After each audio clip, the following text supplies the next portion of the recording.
की चीजें बिक रही है, ऐसे में कोई हम गरीबों के हाथ की आलू कचौड़ी क्यों ही खाएगा। अभी तो काम शुरू भी नहीं हुआ मेघा और तुमने पहले ही हार मान ली। सब कुछ अच्छा होगा। राजू और रोशनी अपने रहने के लिए घर की खोज में लग जाते हैं। काफी लोगों से बात करने के बाद उन्हें शांति मिलती है, जो अपना खाली मकान उन्हें किराए पर दे देती है। शांति कमरा दिखाते हुए कहती है, अच्छे से रहना, और यहाँ पानी की समस्या आती रहती है, तो अपना पीने का, नहाने का, खाना बनाने का और सारा पानी भर कर रख लेना। जी ठीक है, जैसा आप कहें। वैसे तुम दोनों गांव छोड़कर शहर क्यों आए हो? अपना व्यापार करने के लिए। मैं और मेरा पति गांव में आलू कचौड़ी बेचा करती थी, पर उससे हमारा अच्छे से गुजर बसर नहीं हो पा रहा था, इसीलिए अब हम शहर में ही व्यापार करना चाहते हैं। चलो अच्छी बात है, भगवान तुम लोगों को सफलता दे।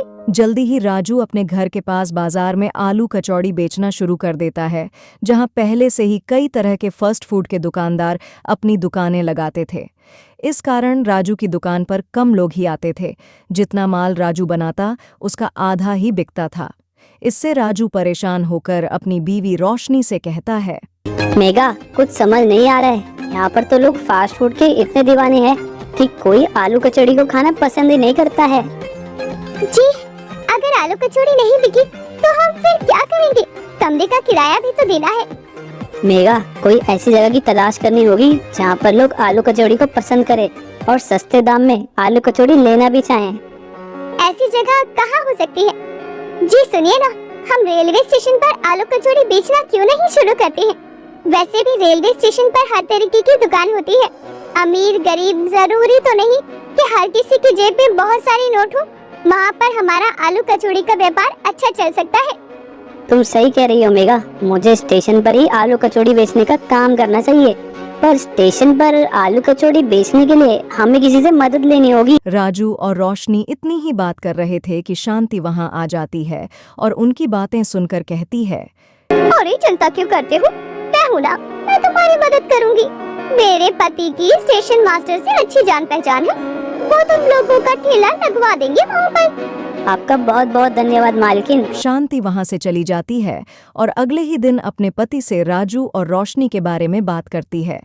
शांति का पति, जो स्टेशन मास्टर से जान पहचान रखता था, राजू के लिए स्टेशन पर एक छोटा सा ठेला लगवाने का इंतजाम कर देता है। राजू की आलू कचौड़ी की खुशबू स्टेशन पर आने जाने वाले लोगों को आकर्षित करने लगती है। अब हर दिन यात्री राजू के हाथों की आलू कचौड़ी खाने आने लगते हैं। ऐसे ही एक दिन स्टेशन पर काम करने वाला एक कुल्ली बिरजू राजू के पास आता है और बोलता है, अरे कैसे हो भैया? मैं ठीक हूँ बिरजू, तुम बताओ कैसे हो? बस सही चल रहा है भैया, जरा एक प्लेट आलू कचौड़ी खिला दो। ये लो खा लो। सच में भैया आपके हाथ की आलू कचौड़ी ना बहुत ही ज्यादा स्वाद होती है। सच में, और इसका दाम भी बहुत कम है, वरना तो खाना खाने के लिए हमें किसी दुकान पर जाना पड़ता था और इतनी हमारी कमाई भी नहीं होती थी जितना हमारा खाने का खर्चा हो जाता था। लेकिन जब से अपने स्टेशन पर आलू कचौड़ी बेचना शुरू किया है, हमारे तो पैसों की बचत हो गई और पेट भरकर खाना भी मिलने लग गया। शुक्रिया बिरजू, बस तुम आराम से पेट भरकर खाना खाओ। बिरजू राजू से बात करते करते आलू कचौड़ी खाता है और फिर अपने काम पर चला जाता है। दिन बीतते चले जाते हैं और जिन यात्रियों का रोज आना जाना होता, वे राजू की कचौड़ी के पक्के ग्राहक बन जाते हैं।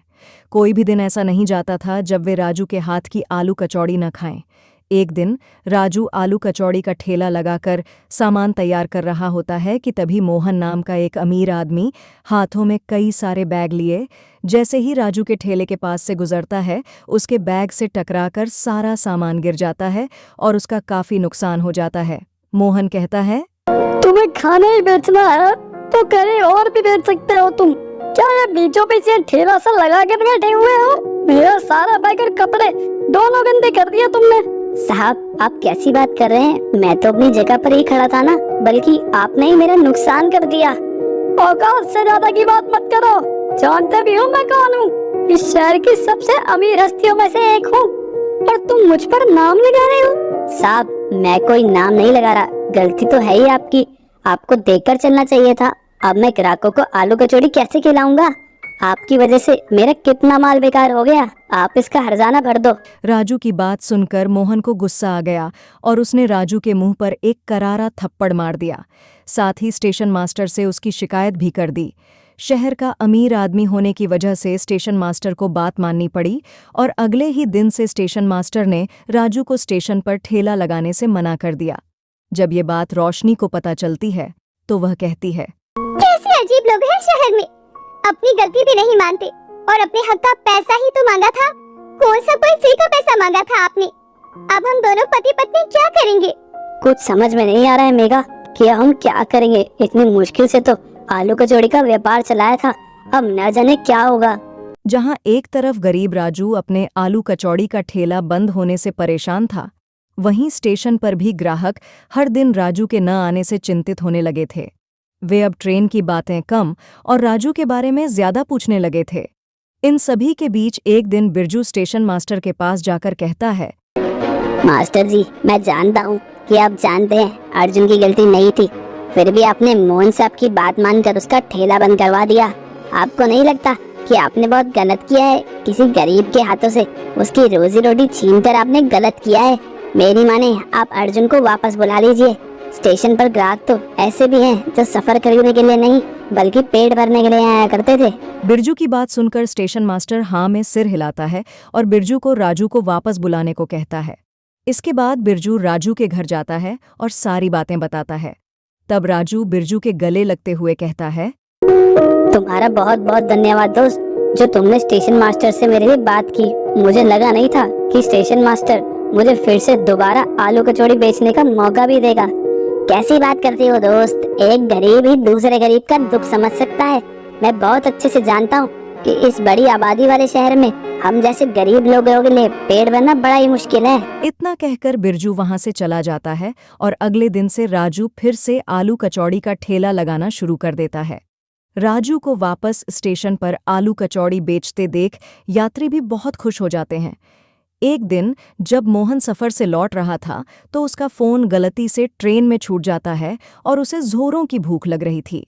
अपनी पैंट की जेब में हाथ डालकर देखता है तो उसके पास केवल 20 रुपए थे। 20 रुपए लेकर वह कहता है, अगर जल्दी से कुछ नहीं खाया तो मैं यहीं पर बेहोश हो जाऊंगा। मेरा शुगर लेवल भी काफी ज्यादा कम हो जाएगा। मुझे जल्दी से कुछ न कुछ खाना होगा, पर मैं क्या खाऊं? इतने से पैसों में आखिर मुझे क्या मिलेगा जिससे मेरे पेट में थोड़ी तसल्ली हो। तभी मोहन की नजर राजू के ठेले पर पड़ती है।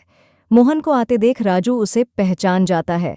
मोहन राजू से एक प्लेट आलू कचौड़ी लेता है और जल्दी से खाने लगता है। इसके बाद वह अपनी शुगर की दवाई निकालता है और उसे खाकर बेहतर महसूस करता है। तब मोहन राजू से कहता है, मुझे माफ कर दो, उस दिन तुम्हारे साथ बहुत गलत व्यवहार किया, गलती मेरी थी, लेकिन मैंने फिर भी तुम्हें ही दोषी बना दिया। लेकिन आज समझ में आया कि कम पैसों में भी जब खाना मिल जाए तो वो कितना सुखमय होता है। कोई बात नहीं साहब, आपको आपकी गलती का एहसास हो गया, यही बहुत है मेरे लिए। आप आलू कचौड़ी लेना चाहोगे? और राजू की बात सुनकर मोहन हाँ में सिर हिलाता है और राजू उसे एक और प्लेट आलू कचौड़ी खाने को देता है। इस तरह गरीब राजू का आलू कचौड़ी बेचने का काम चलता रहता है।